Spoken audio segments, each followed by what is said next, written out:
police to get the rest of the property out of the house.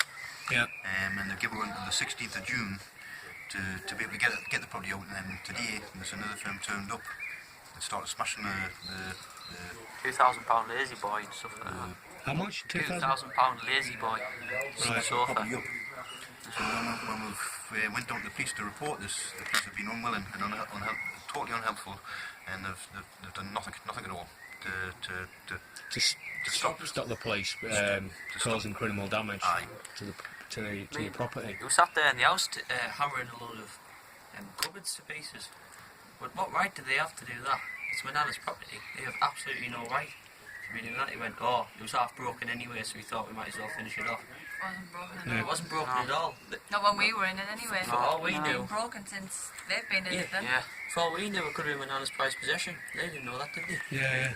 So the security firm, what they're called again? Protect. These are the people that are smashing people's property up, causing criminal damage, being thugs. Using an antique candle holder as an ashtray. Yeah. That's the sort of stuff that they do. Yeah. Anyway, going back to the rest of your paperwork there, you was going on about what was it? I think it was on the next page. No, it'll be on this page, yeah. That there. I think you got to about this point here, and you. Yes, it says on here that we're going on the 16th of June, 4 p.m. on the 16th of June to empty the property out of there. And they've turned up the day, which is the 15th of June, and then started smashing it up.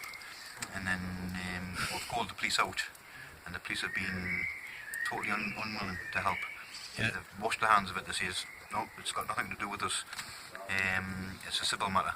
Yet further up in here it says that the police have collaborated with the security firm. Yeah. To help them with the eviction. So the police are acting legally, anyway. The police are acting dishonourably. They're helping these companies, but they're not willing to help the actual victims. Yeah. It was because we asked for their help. They decided to turn it into they just said it was a complete civil matter, and suddenly they changed their mind to say that as long as there's no fights, they don't have to be involved. So they just left us straight away, and they told the removal people to just to basically carry on with what they're doing, and without any help whatsoever, they just took off and drove, and they knew that they were causing criminal damage. I mean, right in front of our eyes, they were smashing valuables and personal things to me nana, just right in front of us, and they didn't even class it as a criminal matter. And outrageous. Like they say, they just left us to carry on watching exactly what was going on. It was absolutely horrendous. Yeah. It's absolutely atrocious what's going on with this family, man. I mean, come on, this is how they're forced to live at the moment. This is fucking absolutely outrageous, mate, to say the least. They've got 4 security people in there working night and day to make sure they don't get back into their own homes that they've outright owned. They've now been ripped off by mortgage companies. The police are involved, the council are involved, there's a judge involved. He just keeps getting bounced back to the same courthouse who have been biased against what is the law. They're not following it through. What's this country coming to, you two? Hey, what do you guys think about what the fuck is this country coming to, hey? Oh my God. Yeah. Look at Agenda 21 and you'll find out. Overpowered. Yeah, you say Agenda 21? You're familiar with that? Yeah, all of us are familiar with are that. now. Right now. We know exactly what's going on. Look at Agenda 21. You'll see what they're up to. So this eviction's basically woke a lot of the family up, eh? Yes. We didn't know. We thought if you're in trouble, you phone the police and they come and protect you. We thought if there's a crime or whatever, you take it to the courts and they sort it out. We now know that that's not what happens. You phone 999, they say, sorry, it's got nothing to do with us. And in fact, they must have said like 100 times that you need a solicitor. It's not a police matter. Well, it is a police matter. I held the phone up and they heard them smashing things up. And I said we're in fear for our life because they're wielding hammers all over. And he still didn't want to come. Still, they just ignored us the whole time. But But to be honest, if it was them, they'd be here in a flash. Yeah. They try and have us all in cuffs before we can even blink. For the second time. Yeah, I mean, now it just leaves innocent people like us wondering, who do we turn to in a case of an emergency? Because on the day of the eviction, there's videos of this as well. I actually witnessed my mum and my nana being dragged across the floor on hard gravel in handcuffs by Sergeant Phillips and his men. And we were becoming desperate at the end, because we were just shouting different laws and different things at them to try and make them understand, but they just wouldn't listen, and it just left us all absolutely baffled. And you could definitely tell that they were actually quite proud of what they were doing at the end of it. They were patting themselves on the back. They were actually proud of dragging two innocent women, innocent women and children, into the ground, putting them into a state of fear. In a state of fear. Yeah. And they were actually emotionally blackmailing me and my brother, saying if we don't move away from the shed. Because me and my brother actually got in the shed, and we were actually saying if we didn't move away from the shed, that we were actually going to get a criminal record, and that we would end up in cuffs, and that our life wouldn't be good at all. And then, as we carried on staying there, they would actually threaten that they were going to actually move us by force and hurt us. So. And we'll just make it clear that the shed is actually on. The shed's actually on the part. property. The shed's actually part of this property as well. Which is registered by you guys.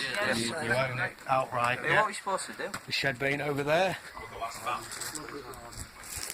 This was the gravel footpath that your nana got dragged across then, and your mum. Yes, and by security. Yes. Nice one. And police. Yeah, police. And police took part in that as well. Police took part. There's also photos of my mum's hands, and they were absolutely blistered. We actually had to get an ambulance out. No, we didn't. What happened was we didn't get the ambulance. Sergeant Phillips got the ambulance because he must have knew that he must have did something unlawful. He assaulted. Citizen who did nothing wrong. So he thought, oh crap, what am I going to do? I'll phone the ambulance. And they basically did nothing. It's madness, isn't it? It's absolute madness. That's not unlawful. Listen, I'll be surprised, right? I'll tell you what, right? I hope RT pick up on this as well, the news channel RT, and I hope Channel 4 pick up on this as well, and even ITV, and maybe even Panorama, because it's absolutely outrageous, man. You know, I've never heard something so sick to happen to a family. Come on, UK Colin, pull your finger out, and you get it on there as well. Come and interview these people, eh? Yes. Yeah? Yes. Yeah.